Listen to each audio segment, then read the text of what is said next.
officer, how far is it to California? California Avenue? Let's see. No, the state of California. Yeah, out there by the Pacific Ocean, near Hollywood, you know. Well, you go down here 4 blocks, then turn to the left 3 blocks, and then go straight ahead. That's simple. And what if I get off the main highway? Well, you get back on it again. Oh, that's simple. Well, we'll send you a box of oranges. Better, boy.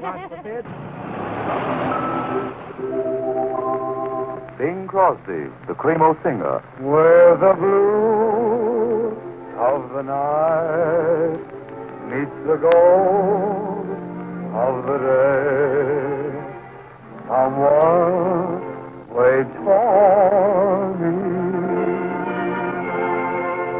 and the gold of her hair crowns the blue of her eyes, like a halo so tenderly.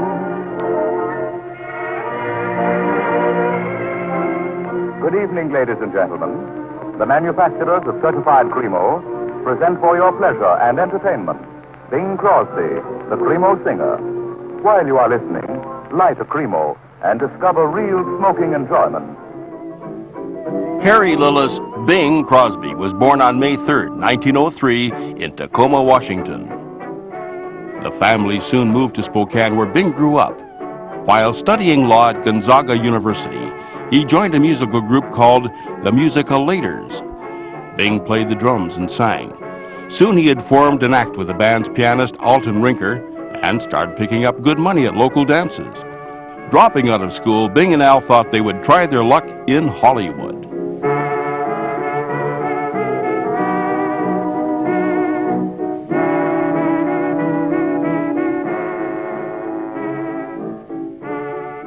Bing's 7-year road to movie stardom began on October 15, 1925, when he and Al Rinker left Spokane in a Model T Ford they'd purchased for $40 and fixed up themselves.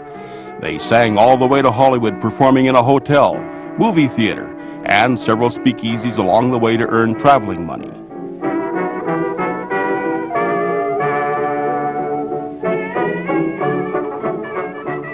They arrived in Hollywood 3 weeks later in mid-November.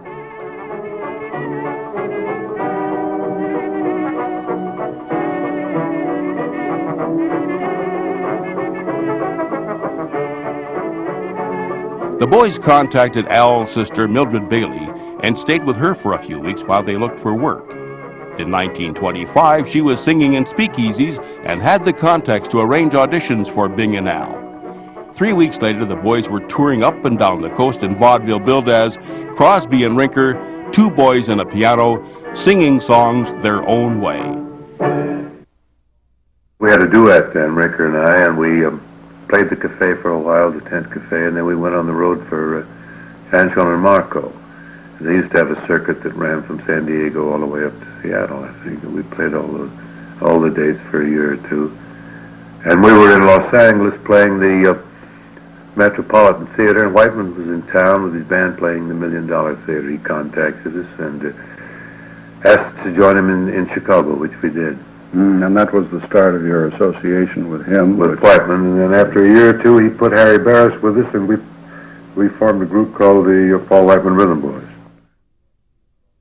Paul Whiteman was an international celebrity and the most famous band leader in the world when Bing Crosby and Al Rinker joined him on December 6, 1926, at the Tivoli Theater in Chicago. It was a wonderful thing to be with Paul Whiteman after only 1 year out of Spokane and coming down in an old Ford like we did, this old Model T.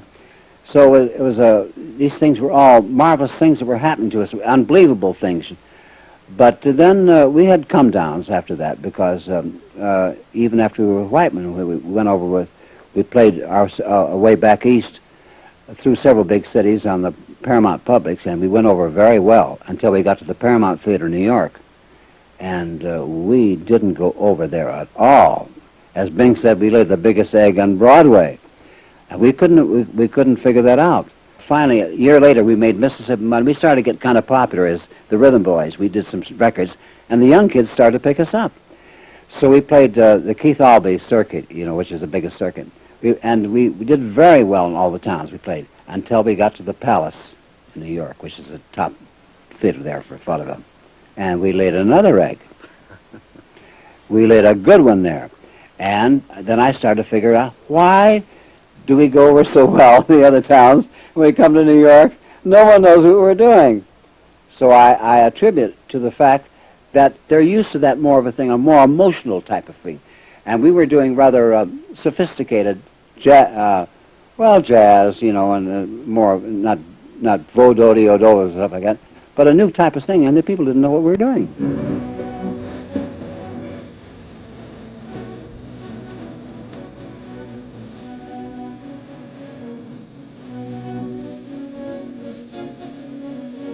Paul Whiteman's music personified the jazz age. During his years with Whiteman, Bing performed with Bix Beiderbecke, Jimmy and Tommy Dorsey, Hoagy Carmichael, Eddie Lang, and Red Nichols, among others.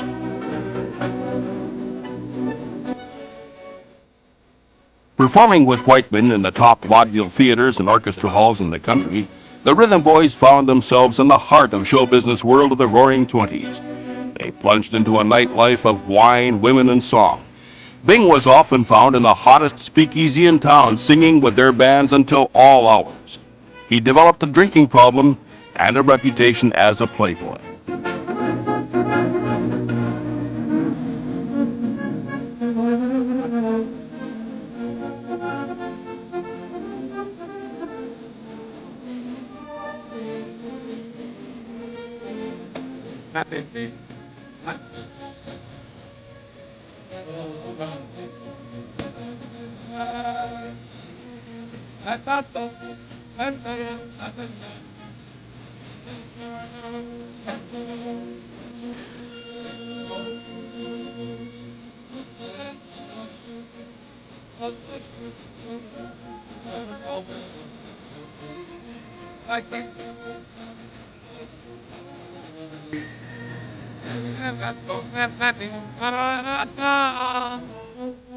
Bing's first record was I've Got the Girl, which he made as a duet with Al Rinker on October 18, 1926, shortly before joining Whiteman. I've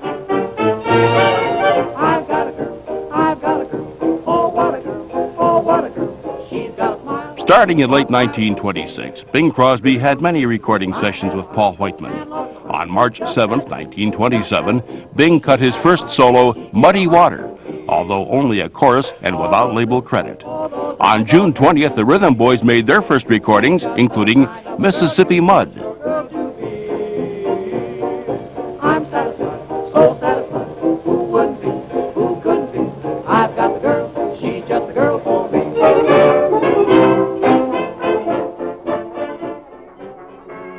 Records at the time were released in generic sleeves, unadorned, with artwork later found on record albums and LPs. Popular songs, however, were also sold in colorful sheet music to be taken home and sung around the family piano. Among his many accomplishments, Bing Crosby's name and face appeared on more sheet music than any other singer in history.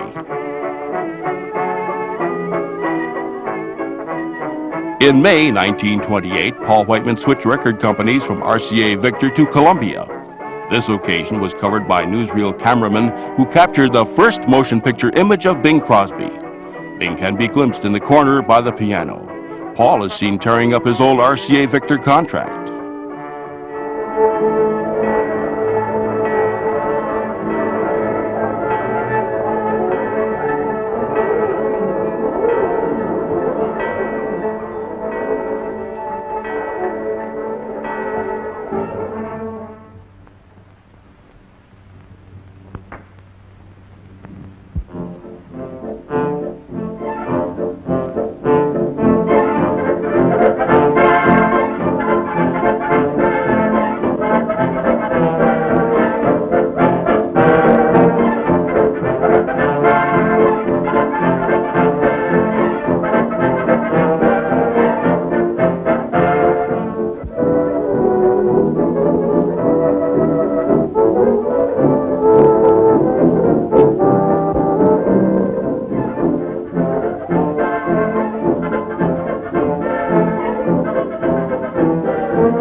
The new medium of radio would also have a huge impact on Bing Crosby's future.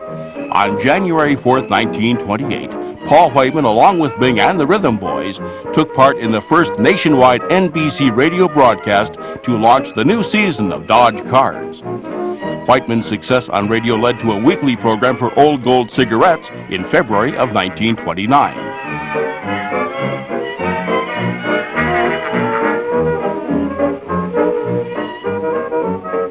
Hollywood beckoned, and on May 24, 1929, Old Gold leased a special train to take Whiteman to Hollywood to film The King of Jazz for Universal Pictures.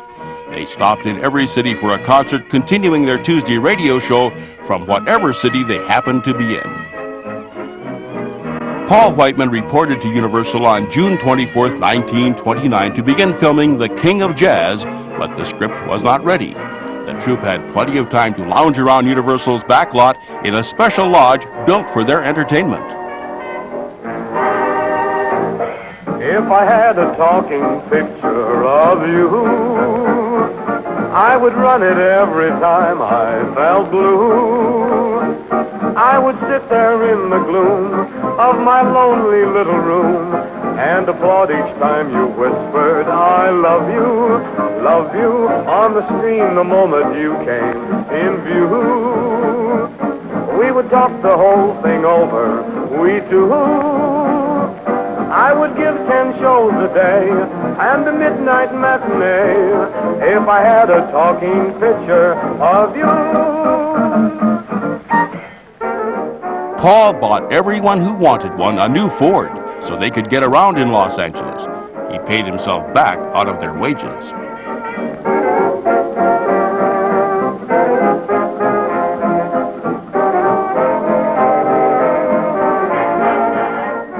We will attempt to present Paul Whiteman's initiation into the Hollywood Breakfast Club, where ham meet eggs. And for his part in the ceremony, Mack Sennett will administer the platter of sizzling ham and hen food. We will now blindfold Mr. Whiteman. Now a Hollywood celebrity, Paul Whiteman was inducted into the Hollywood Breakfast Club. Mack Sennett is next to Whiteman holding the ham and eggs. Bing was not present at the affair. Sennett and Crosby were destined to meet 8 months later. The line is the persimmon pucker. Surely has the courage to go through with a special initiation ceremonial that's been prepared for you. Are you willing to proceed? Yes, sir. With the aid of your altar boys, you will then first place your left hand in the sacred honor of the Breakfast Club. Place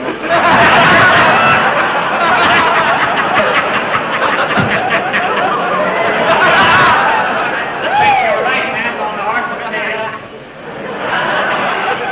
Say I, state your name and repeat after me. I, Paul Whiteman. Being of lawful age,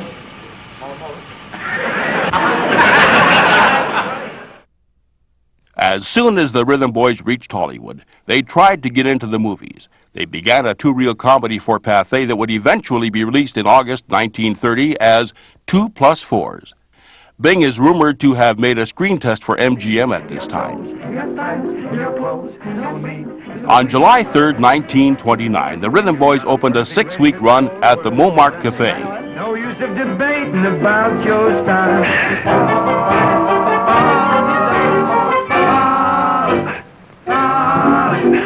You got eyes, you got face, you got size, you got face, you got charms, you got arms, you got love. You got feet, you got toes, you got thighs, you got clothes. So mean, you're so sweet, you got love. You've got a perfect rating that's sure worth presenting. I know it. No use of debating about your style. You got this, you got that, you're not thin, you're not fat, you're just right, and I'm nice, you got love. A rising young starlet at Fox, Dixie Lee, came to the Montmartre and met Bing for the first time. Here is Dixie singing I Apologize from the Vitaphone short Darn Tootin', released on December 8th, 1931.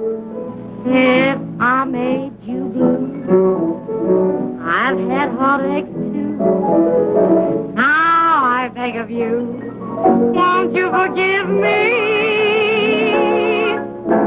From the bottom of my heart, dear, I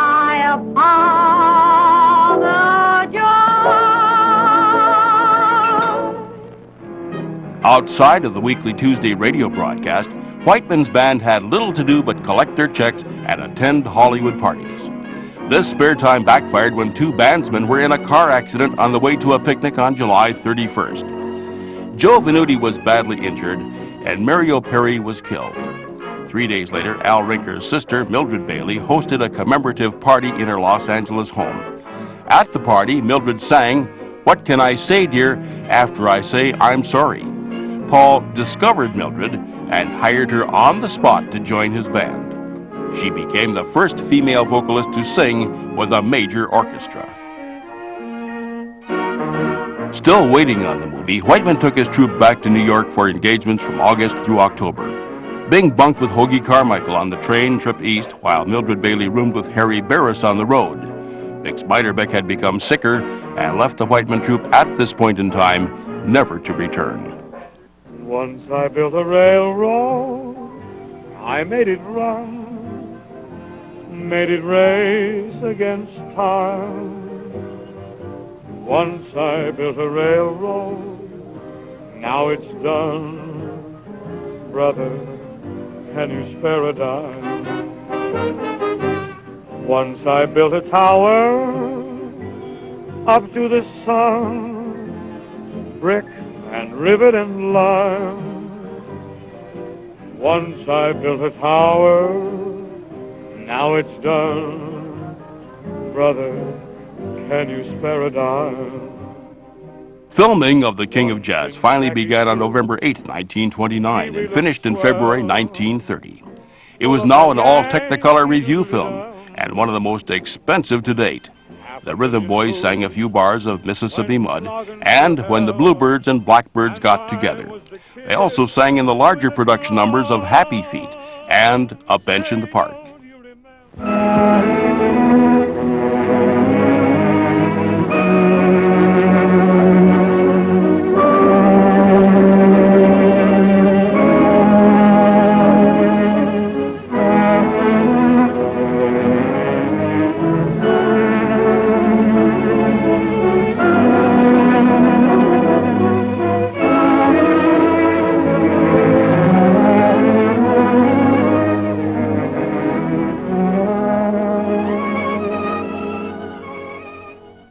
While you were the Whiteman, Bing, you began your movie career on a rather tenuous basis. As I remember, this picture was The King of Jazz. Yeah. And something happened on the way to the set. What has it done for... I think you're speaking of something that happened on the way from the party. Oh, from the party. Yeah, we were larking about, Yeah. the bandsmen in those days. We had lots of time to ourselves, and I got a few drinks in me, and I was taking a young lady home, and a fellow hit me from behind in a Ford. I was in a Chevrolet, and she fell out of the car, and I took her in the Roosevelt Hotel to administer to her injuries, and the police came by, and they said, "You've been drinking?" And I said, "Yes," and they locked me up. Mm-hmm. Actually, the fellow hit me was drunker than I was. I didn't think I was drunk. I just had enough composure to carry the lady into the hotel and called up the ambulance and so forth. But they said you had been drinking, and I said yes, and the same thing occurred in the courtroom 2 weeks later. The judge said, on the complaint here, it says you had been drinking. I said yes. He said, "Don't you know there's a prohibition law?" I said, "Well, nobody pays much attention to it." He said, "Well, you'll have 30 days to pay a lot of attention to it." Clang, at the door. So there I was. Didn't that sort of cut you out of the picture? No, I got moved out to Hollywood the last part of my term, and Whiteman was able to arrange to have a policeman bring me out to set every day. But I did miss a solo, Song of the Dawn or something that John Bull sang. Dawn is breaking, and a new day is born. The world is singing the song of the dawn. Birds are waking, hear them welcome the morn. They're sweetly singing the song of the dawn. The world is singing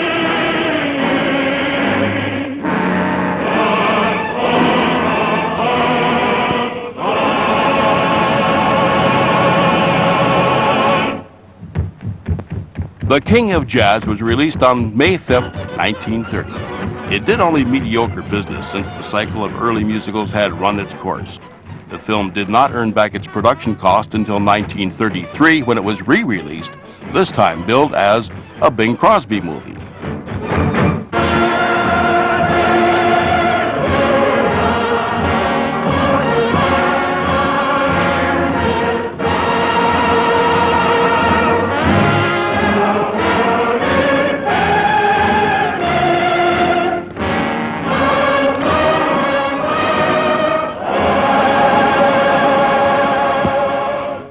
Paul Whiteman returned to New York in April for the premiere of The King of Jazz. The Rhythm Boys stayed in Hollywood and looked for any kind of work in films, radio, or private parties.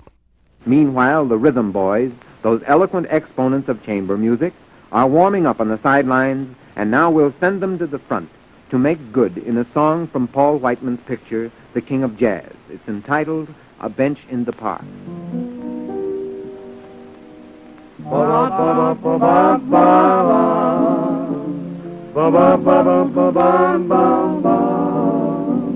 Why, just the other day, I heard a fellow say, in a very, very woe-begone way, Romeo and Juliet, I'm quite sure didn't have to fess upon a hardwood bench in the park like this is.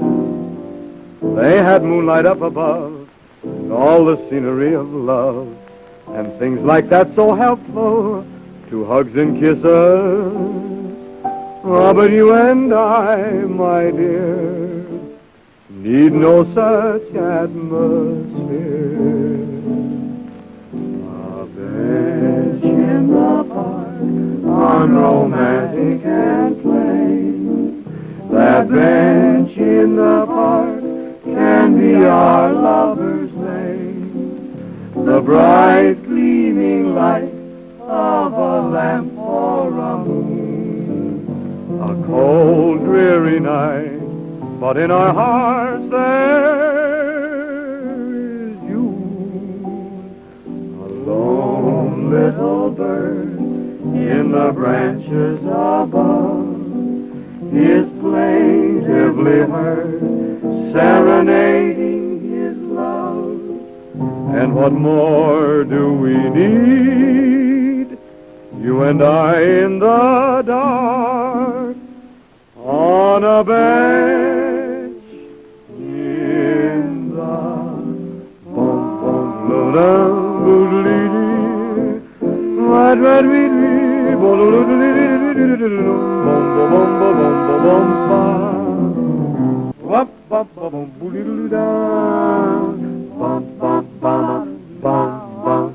And what more do we need?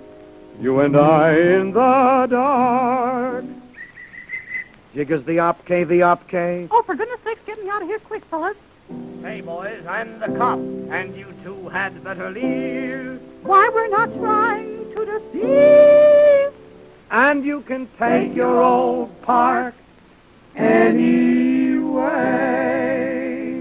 So there.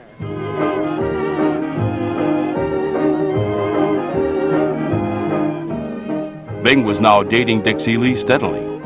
Dixie had featured roles in the Fox Movietone Follies and Happy Days.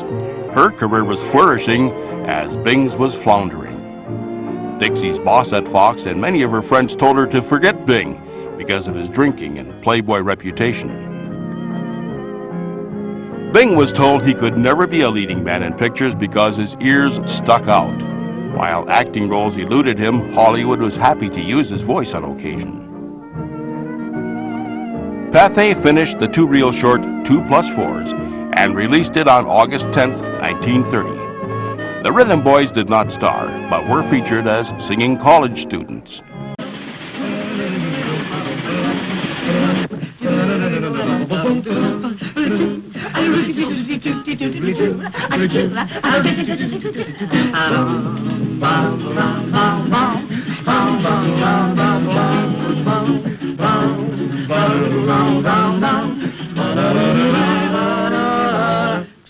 Hey, fellas, This is a great time to sing that parody about Ripstitch. Great idea. When a fellow needs a friend, call on dear old Ripstitch. When he needs a 5 or 10, he never turn a tape man down. Ripstitch. And when we are feeling blue, who is Dr. Ripstitch? Daddy of our alma mater, he never turned a tape man down. For a coat, for a vest, for a coat or the best of the pants, for a hat, stand back. I shall, there's no one else I'd give a chance. For style, it's worthwhile, there's no one else better than Rip. Plenty hot, it's a spot, and everyone sure is a pip. It's a pip away. The going's really tough. Call on dear old Ripstitch. Who's the man we put on the cuff? He never turned a tape man down. When we want to charge it up, close our good fellow Ripstitch. Daddy of our alma mater, he never turned a tape man down.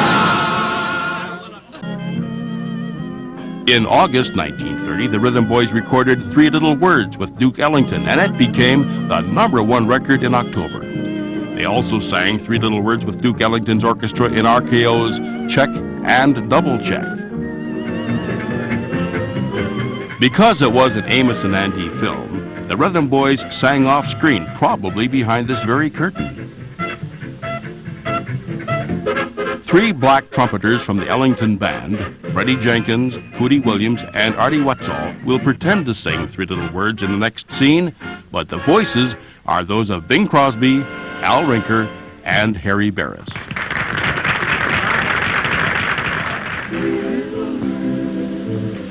Oh, what a gift for that wonderful thing to hear those 3 little words. That's all I'd live for the rest of my days. And what I feel in my heart, they tell sincerely. No other words can tell it half so clearly. 3 little words, 8 little letters, which simply mean I love you.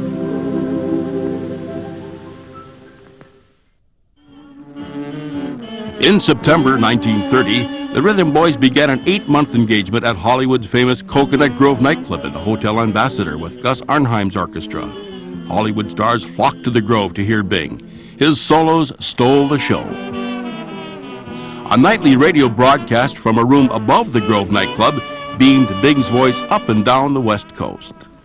We play the game of stay away, but it costs more than I can pay. Without you, I can't make my way. I surrender, dear. I may seem proud, and I may act gay. That's just a pose. I'm not that way, 'cause deep down in my heart I say, I surrender, dear. 1930, I was in the Coconut Grove with the Rhythm Boys. We'd left Whiteman then, and we were with Gus Arnheim's band.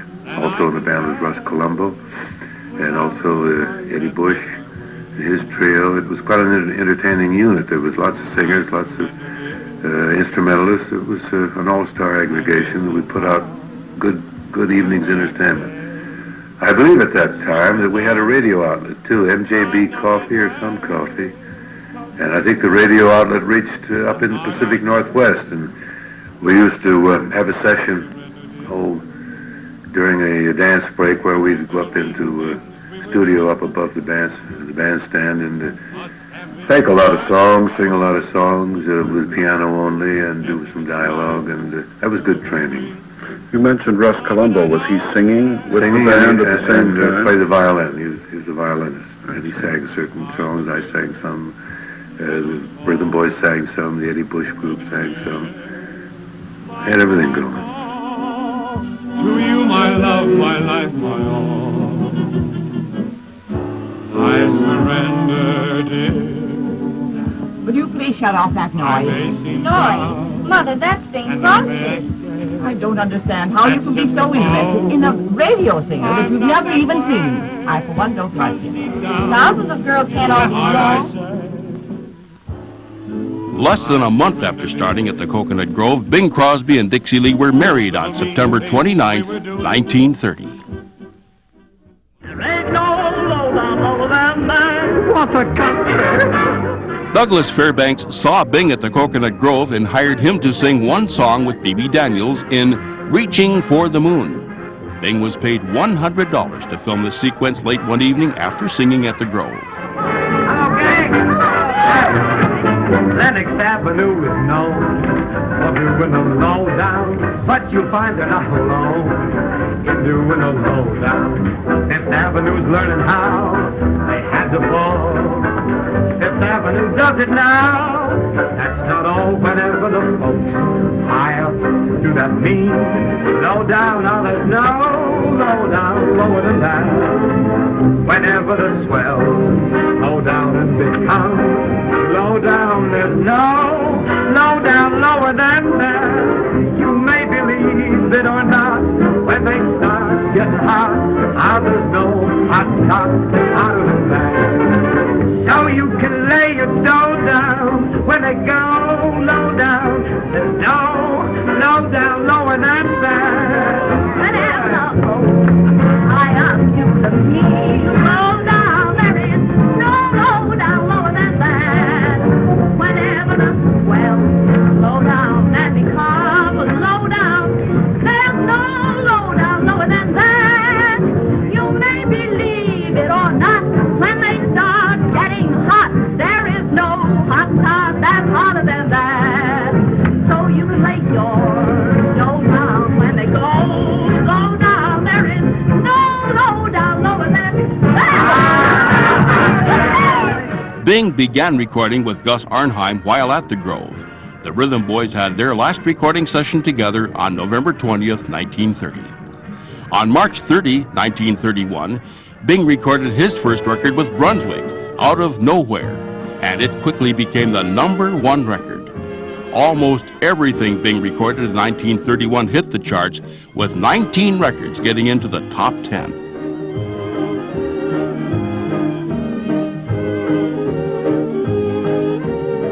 Bing's marriage to Dixie got off to a rocky start when he didn't spend enough time with her and drank too much.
March 1931, Dixie left Bing and announced they were separating.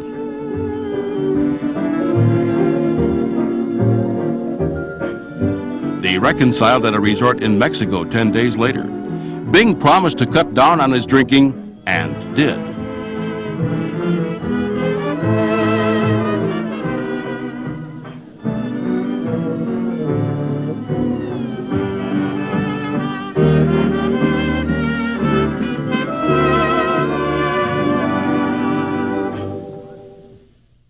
Also in March, Bing had a chance meeting with comedy pioneer Mack Sennett on the golf course. Sennett came to the Grove to hear Bing and signed him to make a series of 2 reel comedies.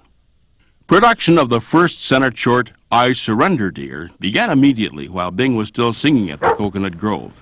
It was released to theaters on September 13, 1931. Here is Bing's first acting scene in a light comedy.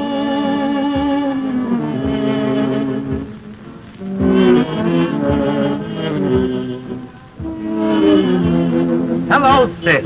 How are you? I beg your pardon? Oh, well, I beg yours. I thought you were my sister. Oh, really? Yes, you see, you're just her size, and you're just as beautiful. Your sister? Yes, I got a wire from her, said she'd be in on the Limited Tuesday. But this is Monday. Oh, Monday. Well, you see, I work nights, and sometimes I get a little mixed up on my days. And your sister? No, really, I have the wire from her right here in my pocket. I'll show it to you if you think Your brother? He thought he was. He thought he was. Well, I'm glad I'm not. What? Your music teacher? A measure. No, lady, I'm only waiting for my sister. Oh, bosh. But I found my ideal. I didn't even know that woman. You don't even know us. You're just a measure. Oh, no, not at all. Really, I'm not. Who are you? Well, you see, my name is Crosby. Oh, I suppose you're going to tell us you're Bing Crosby. Oh, yes, that's me, Bing Crosby. You will now hear Bing Crosby sing, Out of Nowhere. Have you any more jokes? Well, that's no joke, really. Mr. Crosby would be very much flattered if he knew of your impersonation. Oh, tut. No impersonation. That's really one of my records. I'll bet you have a record, but it wouldn't stand broadcasting. Well, have it your way. You came to me from out of nowhere. You took my heart and found it free. Wonderful dreams, wonderful schemes from nowhere made every hour sweet as a flower to me. And if you should go back to your nowhere, leaving me with my memory, I'll always wait for your return out of nowhere, hoping you'll bring your love to me. You have just heard Bing Crosby sing Out of Nowhere, a phonograph record. Bing took every opportunity to romance the girl with a song. Me? Lovable, lovable, how I'd love to be your one and only. Can't you care a little bit for lonely me? Say you're lovable, lovable, I'm so happy just to be around you. And I'm mighty lucky that I found you free. I call you lovable. Say that's the name that fits you like a glove. And you're wonderful, marvelous, made for me to love. Lovable, lovable, how I'd love to be the one you care for. Can't you find a little love to spare for me?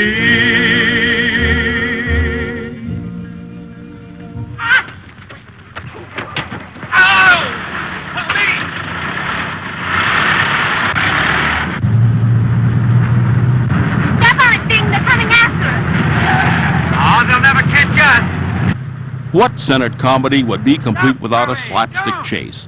Bing was paid $750 for each Sennett short, which he thought was easy money during the Depression. Each film was written and shot in less than a week. Much of the filming was done outdoors at various locations in Los Angeles.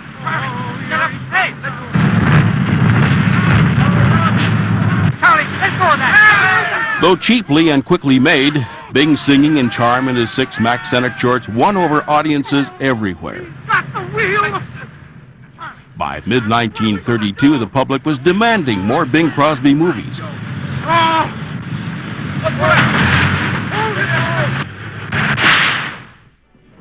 In April 1931, Bing sang Out of Nowhere in Paramount's Confessions of a Co-Ed. The Rhythm Boys also sang a brief number in their last film work together. You took my heart and found it free.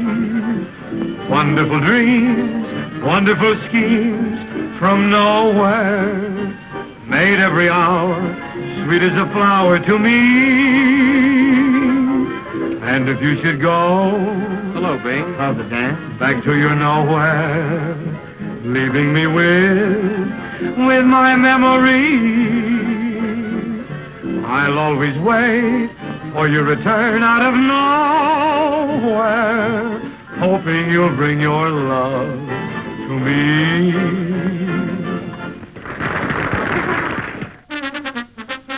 The Rhythm Boys walked out of their Coconut Grove contract in May 1931. Bing was blacklisted from working with any union musicians on the West Coast. This led to the breakup of the Rhythm Boys.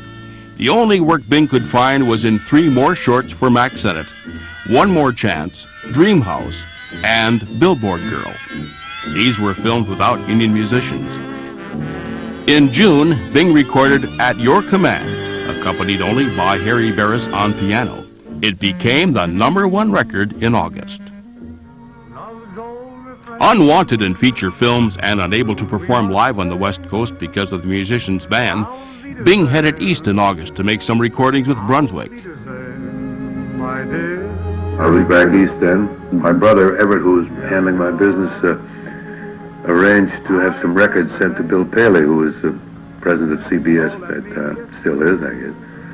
And I think it was Ice Finder Deer, Rapid Troubles and Dreams, a couple of titles like that. He liked them.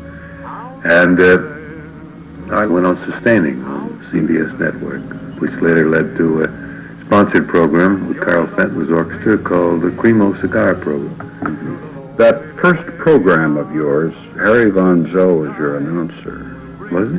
Yeah, and he had to announce on the first program that you were not able to appear. No, I lost with some union problems. No, I lost my voice completely. I rehearsed a lot. And I guess I'd been going up to Harlem every night to hear all the good bands up there. Hadn't been getting enough rest, and the pipes just gave out. And I got the afternoon rehearsing, and I couldn't produce hardly a sound. It was just hoarse, tired. And I think they canceled the first night. I don't remember. There's a couple nights. 15 minutes with Bing Crosby.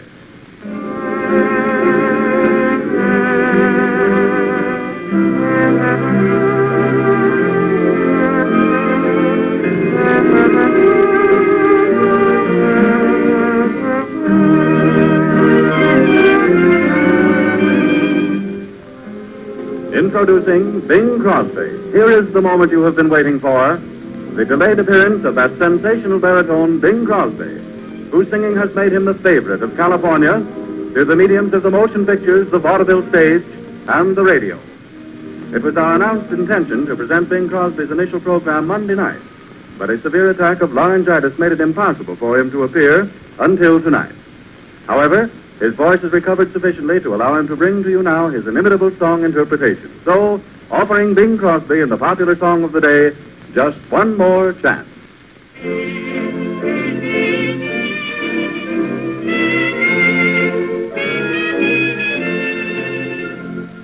Just one more chance to prove it's you alone I care for. Each night I say a little prayer for. Just one more chance.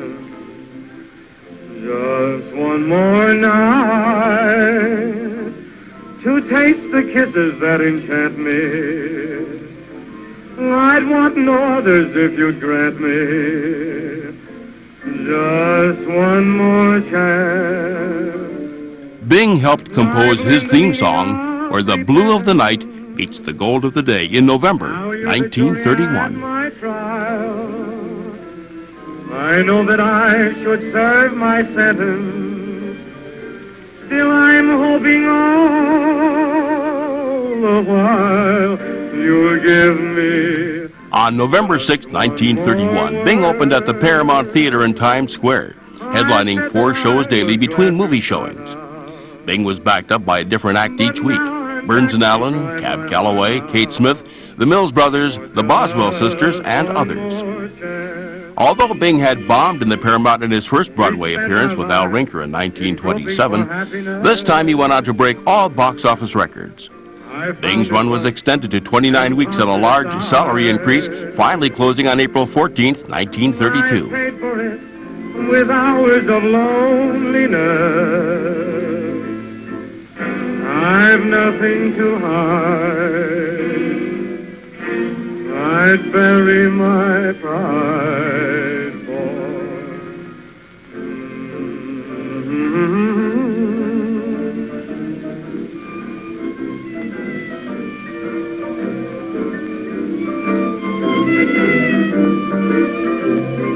just one more chance.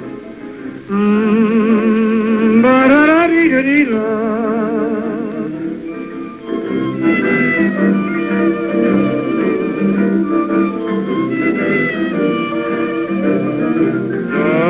Just one more chance. From April till June, Bing made a personal appearance tour through the East and Midwest.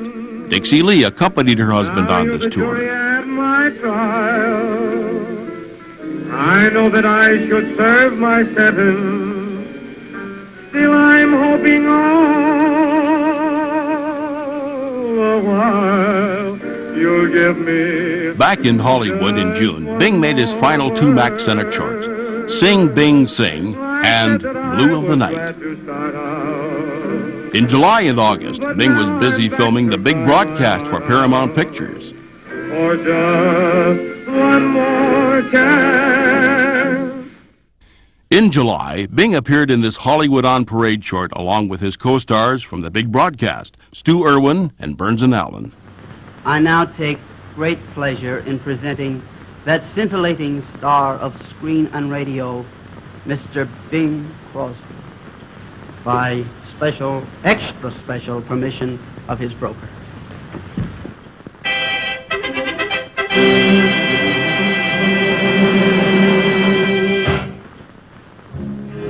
The band backing up Bing is Hal Grayson's orchestra.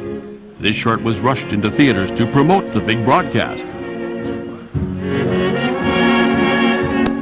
You'll pardon this interruption, but I see a friend of mine out here watching this broadcast, George Burns of Burns and Allen. I'd like to have you meet him.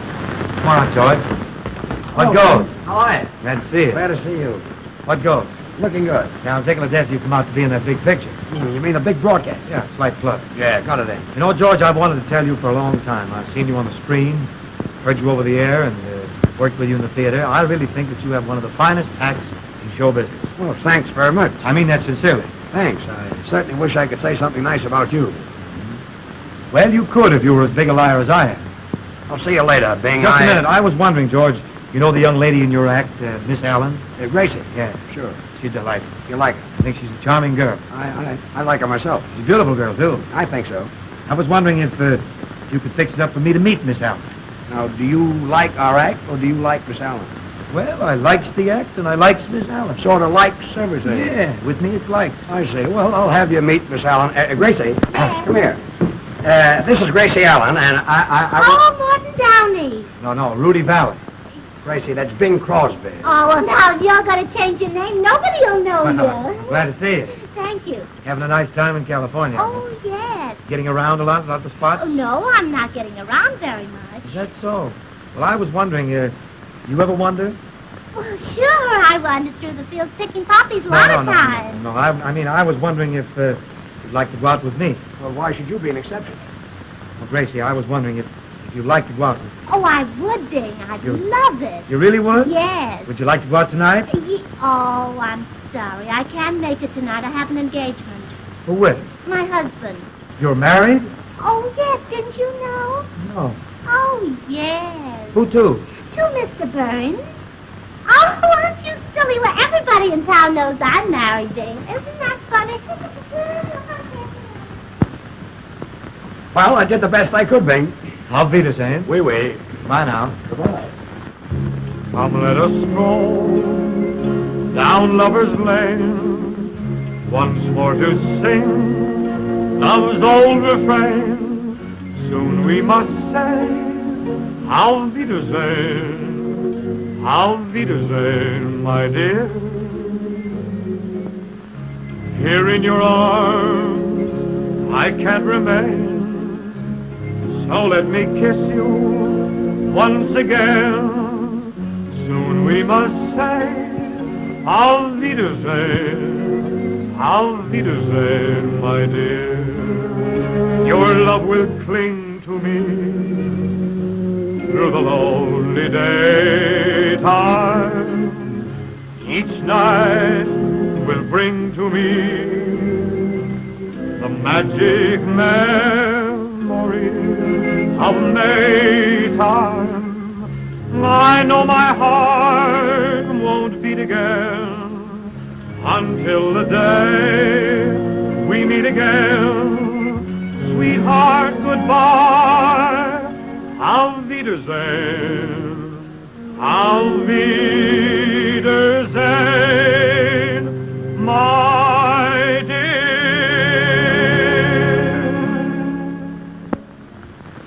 Dankeschön. Not at all. By the time the big broadcast opened on October 14, 1932, Paramount had signed Bing to a 3-year, 5-picture contract. Their foresight paid off when the film became a much bigger hit than anticipated. A Star Was Born. Bing's second feature for Paramount was College Humor, released in June of 1933, co-starring Jack Oakey, Mary Carlisle, Richard Arlen, and Burns and Allen. Bing made fun of his own singing style when he sang the popular Learn to Croon. By now, Bing's unique mannerisms had attracted many imitators.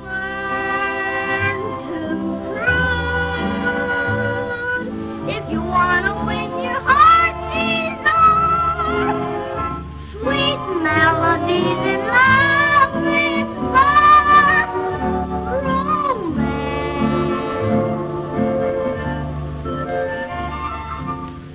Yes, boom, boom, boom, boom. And when you do, she'll answer boom, boom, boom, boom, boom. Nestle closer to you. Learn to croon. You'll eliminate cry full soon. If you're happy for a sunny honeymoon, learn to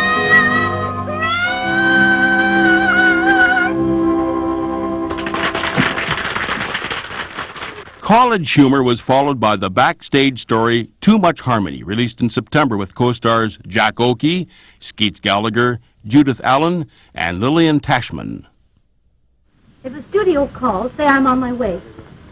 During this period, Bing appeared in another Hollywood on Parade short with Mary Pickford. Mary was one of Bing's greatest fans both on and off screen. Shall I turn on the radio, Eddie? Oh, great. See if we can get the ball game. Wouldn't you rather have some music? I think Bing's on this morning. That this old tradition's not a place, but just a proposition. All the old ox road, the old ox road. You have just heard Bing Crosby, broadcasting from the studio soundstage in Hollywood, California, where Bing is making another musical picture with the usual quota of Coslow and Johnson sensational song hits. Tune in tomorrow at the same hour, and Bing will croon some of these new numbers for you. This is station KMX, Hollywood, California.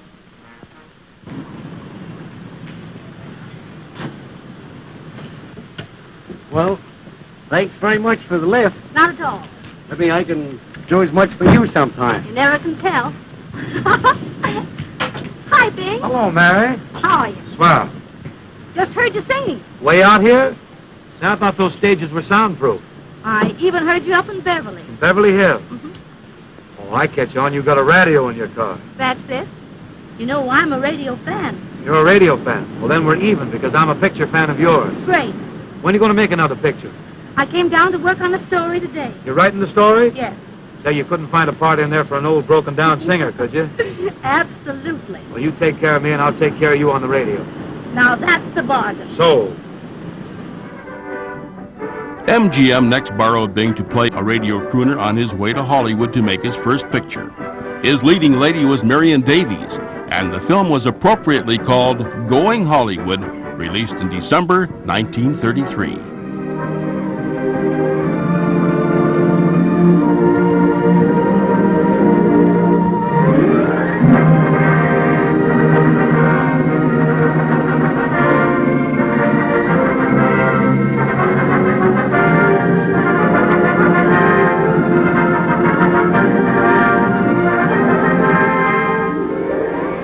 Don't understand, do you? What? That I really love you. That when I heard your voice last night, it was just like an answer to my wish. Our big love scene is real, isn't it?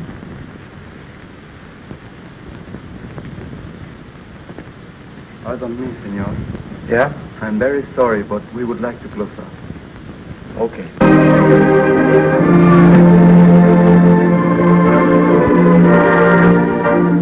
After sundown, in the hush of evening, you will hear my song, love, after sundown. Hey, come out of the clouds, come down to earth. You're in Hollywood, California. Yes, I know. This is Hollywood, isn't it? Everything's a motion picture set. It's all artificial. The costumes, the scenery, the people. You're telling me? Yes. I'm telling you. You're just part of this. You belong here. Possibly you're just as fake as the scenery.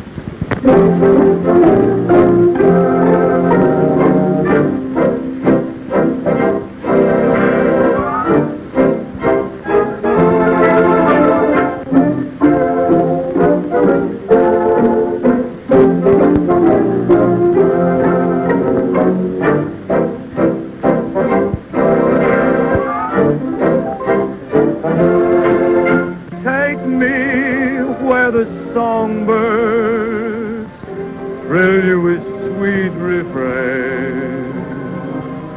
We'll make hay while the sun shines. We'll make love when it rains.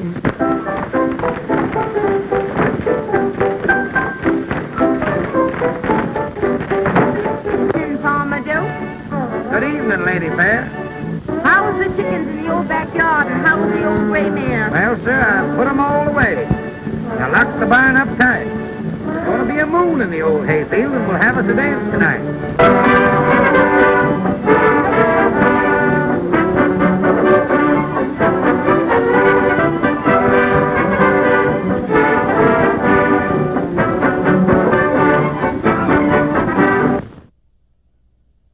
Bing's 6 Mack Sennett shorts were so popular with audience and exhibitors that Paramount made 2 additional Bing Crosby two-reelers in May of 1933. Both were filmed on location in Yosemite National Park. Only the first half of Just an Echo is known to exist and is not available at this time. The only known print of Please was discovered by Bob DeFlores in the 1960s. Bing's singing, personality, and comic touch that charmed millions sparkles in this rare film. Sit back and enjoy Please, exactly as it was released to theaters on November 3rd, 1933.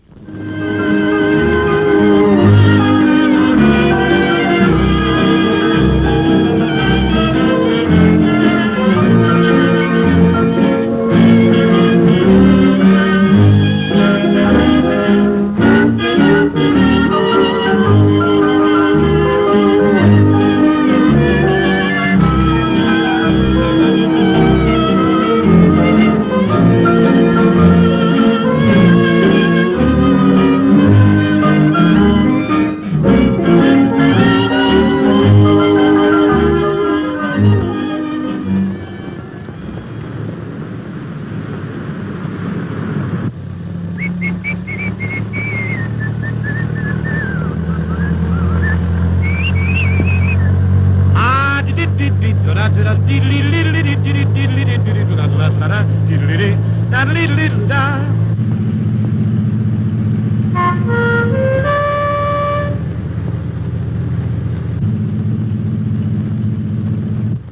Let's have some fun with this gal, partner.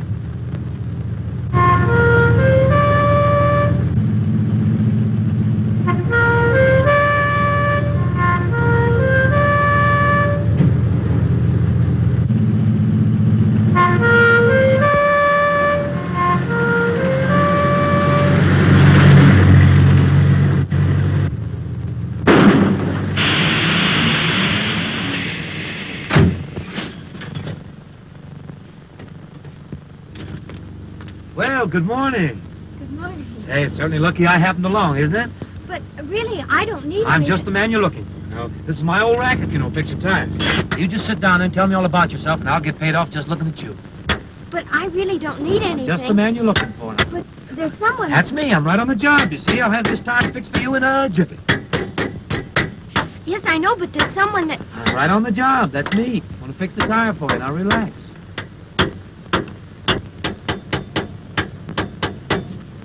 Well, there you are. It's all fixed.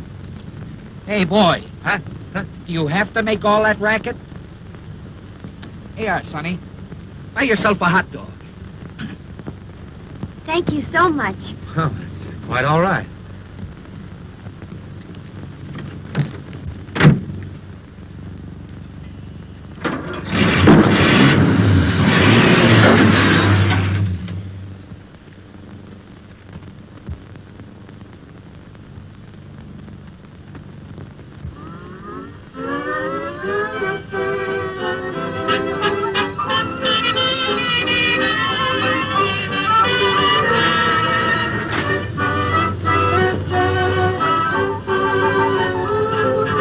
My darling, say you're mine tonight. My darling, say you're mine tonight. My darling, you're divine tonight. Hey. What are you selling? I'm just practicing. Oh, I see. You know, I thought you were John McCormick. Yeah? Yes, sir. Well, he's good, too. Not bad. Does pretty fair. Yes, he does. Say, by the way, do you know Bing Crosby? Crosby? Yeah. Why? Well, that's the reason I'm practicing. I'm going to run him right off of the air. Oh. I see. Well, they're getting wise to him anyhow. Yeah? Say, do you mind if I change my clothes here? Oh, that's all right. Go right ahead. Thank you.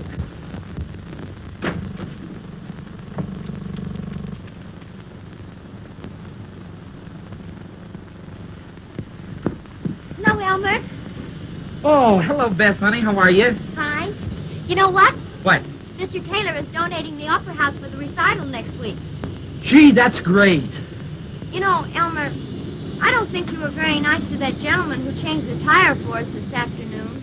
Oh, what do you mean? Didn't I tip him?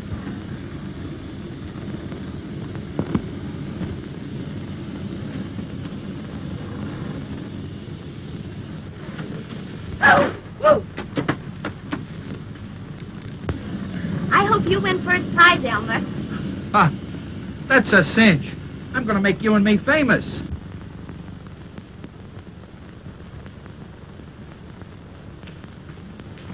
Nom, nom, nom, nom.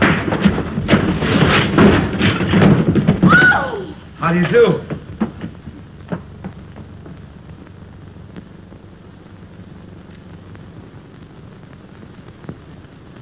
Hey, partner. Was that Miss Sawyer? That's none of your business. No? No. Where you going? That, my friend, is none of your business.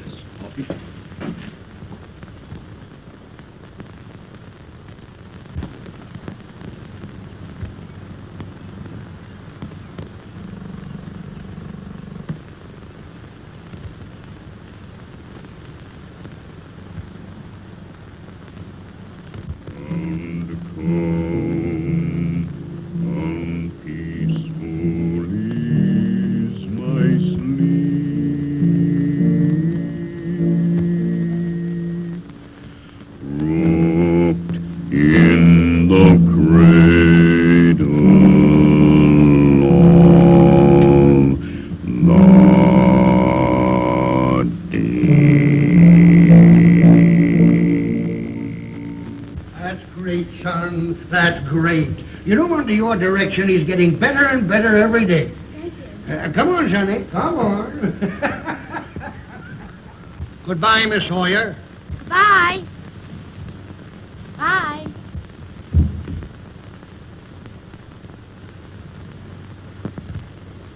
How do you do, Miss Sawyer? How do you do? I'm spending the summer up here, and I decided I'd like to take up singing. How nice. Well, My charges are $1 an hour. $1 an hour, huh? Well, I'll take a week or a year or a month. What do you got open? Well, I really haven't much time. Oh, that's a pity. Do you sing? Huh? Well, lately there've been some complaints, but I'd like to brush up a bit, if I might. May I hear your voice? I'd be only too happy to give you a little load of the pipes.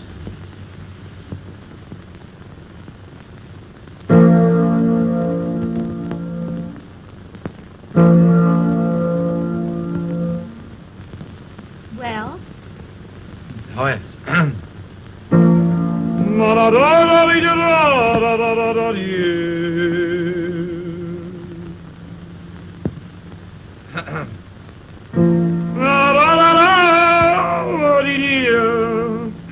It's a little high for me. I can't get up there.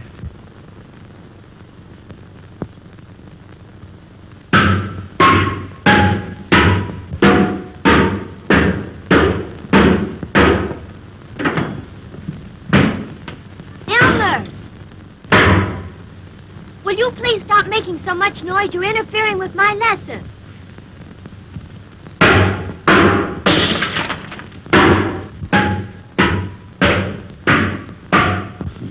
Pardon me. Shall we go on with the lesson? Yes, I guess we better. Well, Miss Sawyer, you certainly fixed up a swell lunch. Thank you. You bet.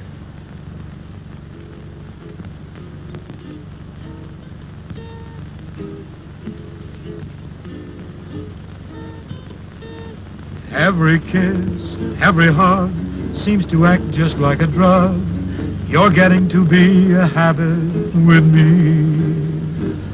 Oh, I must have your arms. I'm addicted to your charms. You're getting to be a habit with me.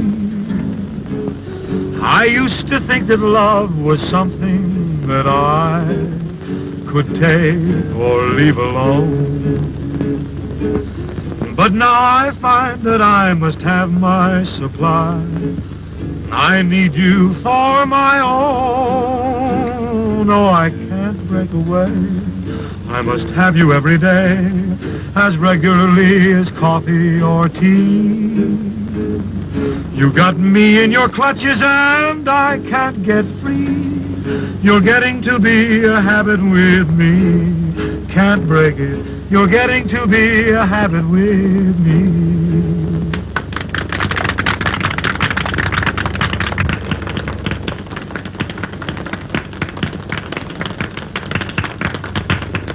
Your voice has improved wonderfully, Mr. Jones. Elmer's going to have a lot of competition. Oh, I don't know about that.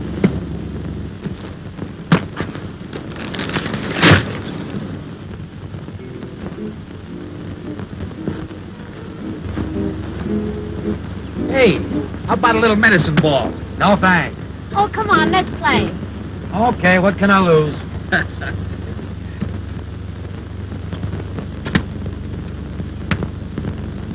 There you are. Oh, I'm so sorry.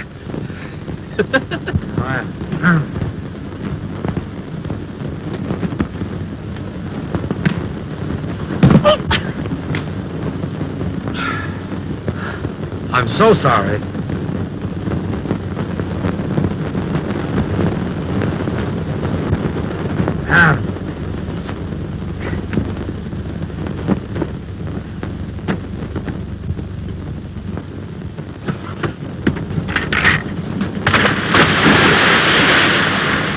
Come on, let's go swimming. It's a pleasure.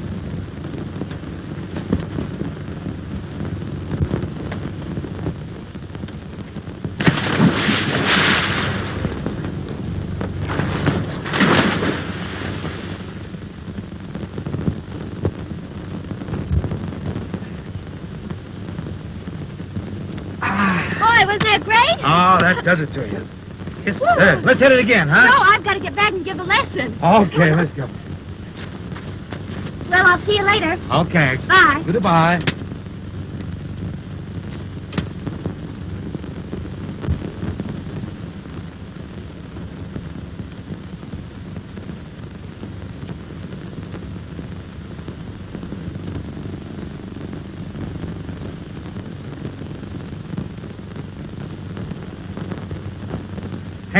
Hey, Bud.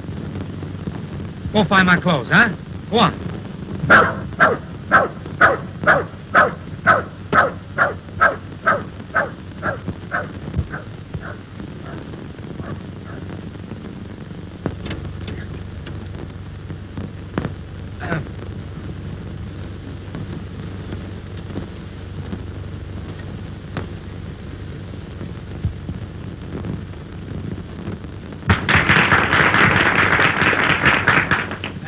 Thank you. And now, ladies and gentlemen, we are about to begin our musical recital, sponsored by Miss Beth Sawyer. Let's give the little girl a big hand.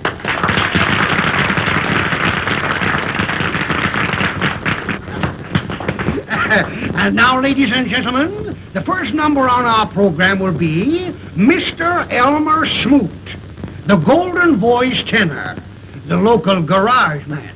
Mr. Smoot. Watch me do my stuff. Lots of luck, pal.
What's the idea of sending your dog out there to ruin my song and to ruin my trousers? Now, ladies and gentlemen, we present Mr. Howard Jones, who Miss Beth Sawyer has great hopes for. I got a good notion to punch you in the nose. Well, what's holding you up? Just a moment, folks. Oh, you have to pardon me.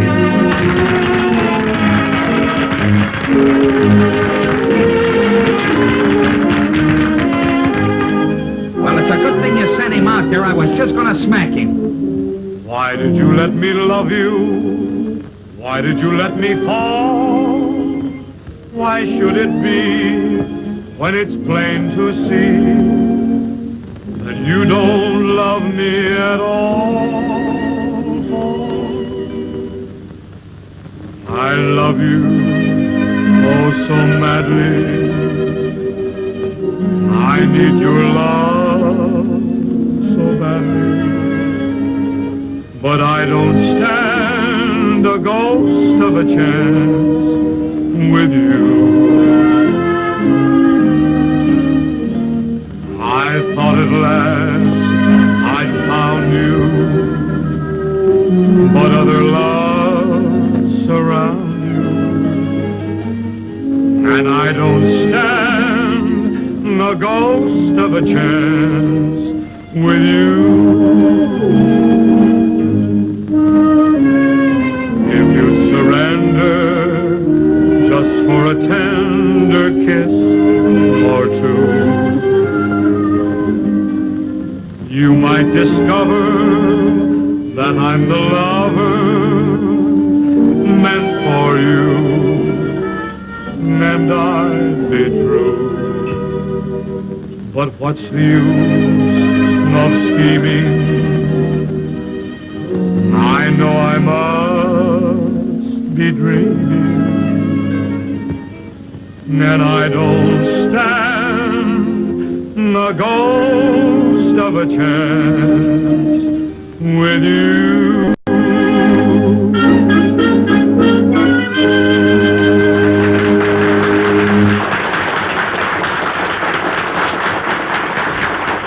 Listen, everybody. Listen, quiet. This fella's an imposter. Why, he's a cheat. He's no amateur. He's Bing Crosby, the radio singer. And I can prove it, too. There's his picture. Well, what do you think about that? Are you really Bing Crosby?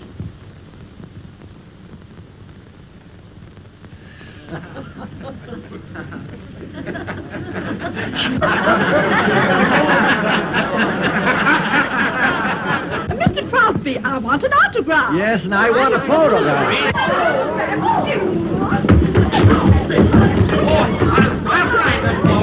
Right up here, that's all right. Yes, I mean,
that happy ending, and please tell me that you love me too.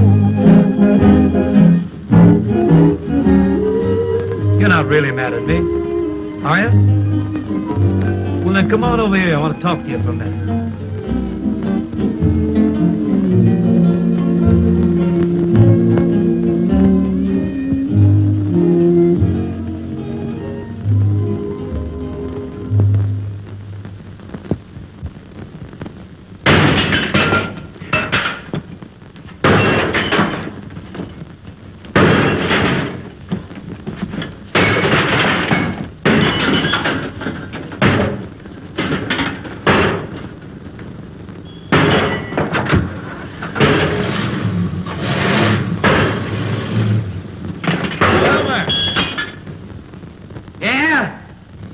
So regular, I tell you what I'll do. I'll make you a present of that car of mine. Okay? So long.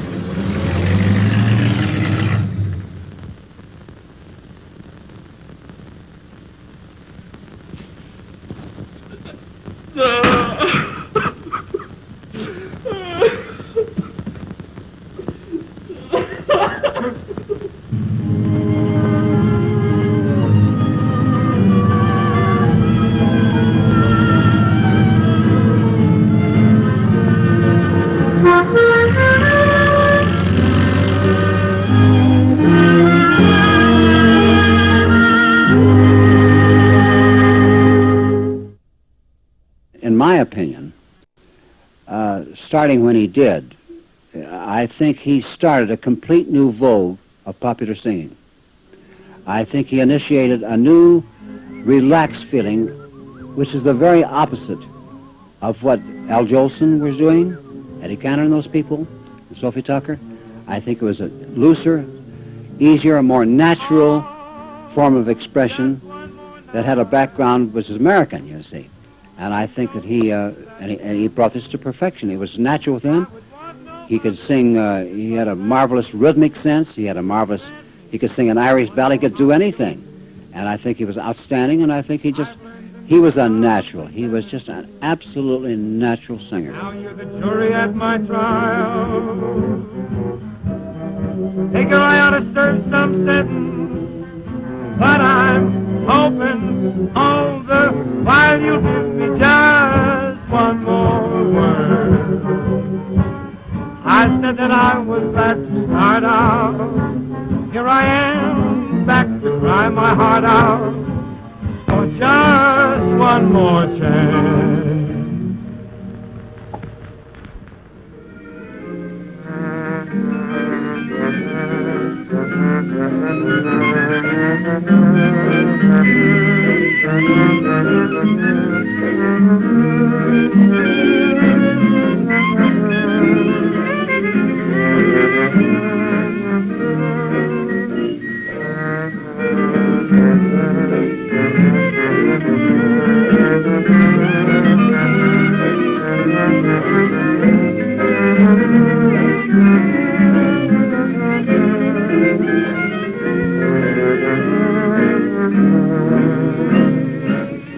Why did you leave me to think you could care? You didn't need me. You had your share of slaves around you to hound you and swear with deep emotion, devotion to you. Goodbye to spring and all it meant to me. It can never bring the thing it used to be. For I must have you or no one, and so I'm through with love. And so we conclude our initial presentation of Bing Crosby as an exclusive Columbia artist. Mr. Crosby will sing for you each night at this time except Sundays. So until this time tomorrow night, Bing Crosby wishes you a very good evening.